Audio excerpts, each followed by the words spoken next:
Hello weavers, welcome to సుగుణ పోపులు పెట్టి channel. ఈరోజు మనం నెత్తాలు వేసి చింతాకు పొడి వేసి ఇగురు చేసుకుంటామండి. చాలా టేస్ట్గా ఉంటుంది. ఇది నెల్లూరు స్టైల్లో చేస్తున్నానండి. ఇది రాగి సంగటికి అన్నానికి చాలా బాగుంటుంది. ఇది ఎట్లా చేయాలని చూస్తామా మరి? ఓకే, ముందుగా ఇట్లా పెనం తీసుకున్నానండి. పెనంలోకి పల్లీల ఆయిల్ వేసుకుంటున్నాను. పల్లీల ఆయిల్ వేసి చేసి చాలా టేస్ట్గా ఉంటుంది.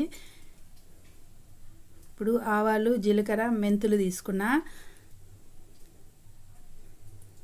ఇవి బాగా చిటపటలాడాలండి. ఇవి కొంచెం పచ్చిగా ఉండిందంటే కూర టేస్ట్ పోతుంది. బాగా ఇవి చిటపటలాడి మంచిగా ఫ్రై అవ్వాలి.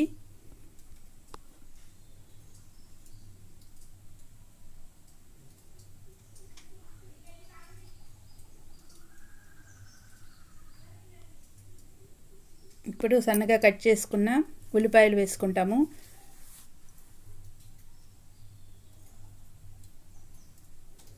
ఉల్లిపాయలు కానీ బాగా ఫ్రై చేసుకుంటాం. ఇవి తొందరగా ఫ్రై అవ్వాలంటే కొద్దిగా సాల్ట్ వేసుకున్నామంటే తొందరగా ఫ్రై అవుతాయి. ఆనియన్స్లో ఉండే వాటర్ బయట వచ్చేసి అవి తొందరగా వేగుతాయి, ఫ్రై అవుతాయి. బాగా బ్రౌన్ అయినాయి చూడండి. ఇంతవరకు చేసుకోవాలి. కలర్ ఇట్లా రావాలి.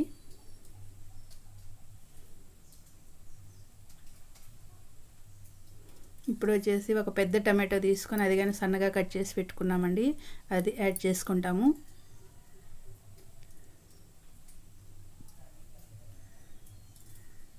ఇది కానీ ఒక 2-3 మినిట్స్ మంచిగా ఫ్రై చేసుకోవాలి.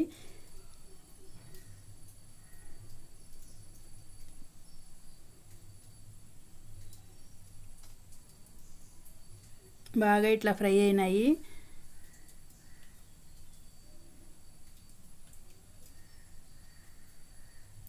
ఇప్పుడు వచ్చేసి అల్లం వెల్లుల్లి పేస్ట్ వేసుకుంటాము. 1 స్పూన్ వేసుకున్నా.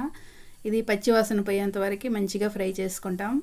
ఇది ఎక్కువ వేగిందంటే చేదు వస్తుందండి అల్లం వెల్లుల్లి పేస్టు. దానికనేసి మనకు ఒక సువాసన వస్తుంది, మనకే తెలుస్తుంది చేసేటప్పుడు. ఆ పచ్చివాసన పోయి అంతవరకు బాగా ఫ్రై చేసుకోవాలి.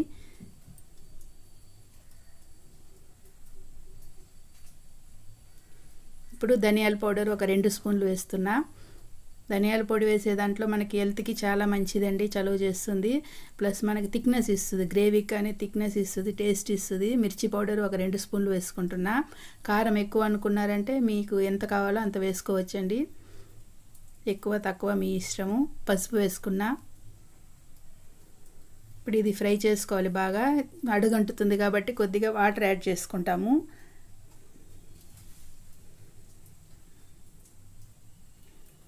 వాటర్ వేసి బాగా ఆయిల్ పైకి వచ్చేంత వరకు మంచిగా ఇట్లా ఫ్రై చేసుకోవాలి.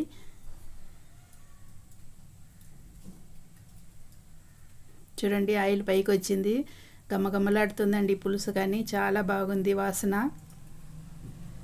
ఇంత థిక్నెస్గా బాగా వచ్చింది చూడండి, ఎంత థిక్గా వచ్చింది. ఆయిల్ సైడ్కి ఆయిల్ వచ్చేంత వరకు ఇట్లానే ఫ్రై చేసుకోవాలి. ఇప్పుడు చింతాకు పొడి వేసుకున్నానండి.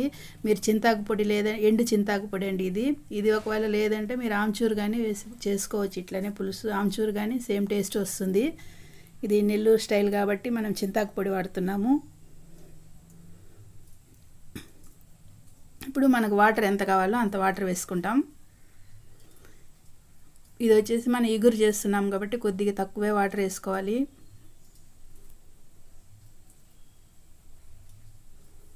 చిన్న చేపలు కూడా కదా, దానికనేసి కొద్దిగా తక్కువ వాటర్ ఇట్లా లిమిట్గా వేసుకుంటే సరిపోతుంది. పులుసు కానీ ఆల్మోస్ట్ ఉడికినట్టే అండి. ఇది బాగా ఆయిల్ పైకి వచ్చేసింది చూడండి. ఇప్పుడు మనం చేపలు బాగా వాష్ చేసి పెట్టుకున్నాము. తలతో ఒక కట్ చేసి మంచిగా క్లీన్ చేసి పెట్టుకున్నాం. ఈ చేపలు వచ్చేసి డైరెక్ట్గా గిన్నెతో వేయకుండా ఇట్లా చేత్తో వడగట్టుకుంటా వేయాలండి. వాటర్ లైట్గా ఉంటాయి అందులో. వాటర్ రాకుండా పులుసులోకి ఇట్లా చేత్తో అయితే వేసుకోవాలి. గెరిటైనా చేయైనా యూస్ చేసుకోవచ్చు.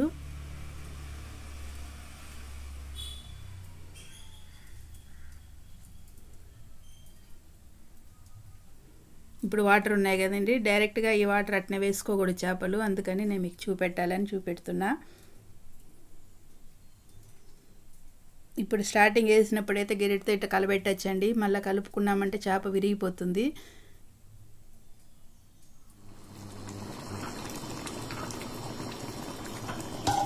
మన చేపల పులుసు రెడీ అయిందండి. ఇప్పుడు వచ్చేసి ఇట్లా మూత పెట్టుకోకూడదు, మూత పెట్టకుండా అది ఉడికించుకోవాలి. మూత పెట్టామంటే అది అందులో నుండి ఆవిరి వచ్చి ఆవిరి నీళ్ళు చేపల పులుసులోకి పెడితే బాగుంటుందండి, అది టేస్ట్ పోతుంది. దానికని మూత లేకుండా ఇట్లనే ఉడికించుకోవాలి. ఒక 7 మినిట్స్ ఉడికించానండి మీడియం ఫ్లేమ్లో పెట్టి. ఇప్పుడు మిరియాల పౌడర్ యాడ్ చేసుకున్నాము. మిరియాల పౌడర్ వేయడం వల్ల మనకు వచ్చేసి ఆ నీచు వాసన అనేది ఉండదు, టేస్ట్ కానీ చాలా బాగుంటుంది. మన చేపల పులుసు రెడీ అయిందండి. మీరు ట్రై చేయండి, మన ఛానల్ సబ్స్క్రైబ్ చేసుకోండి, లైక్ చేయండి, మీ ఫ్రెండ్స్కి షేర్ చేయండి. Okay viewers, bye.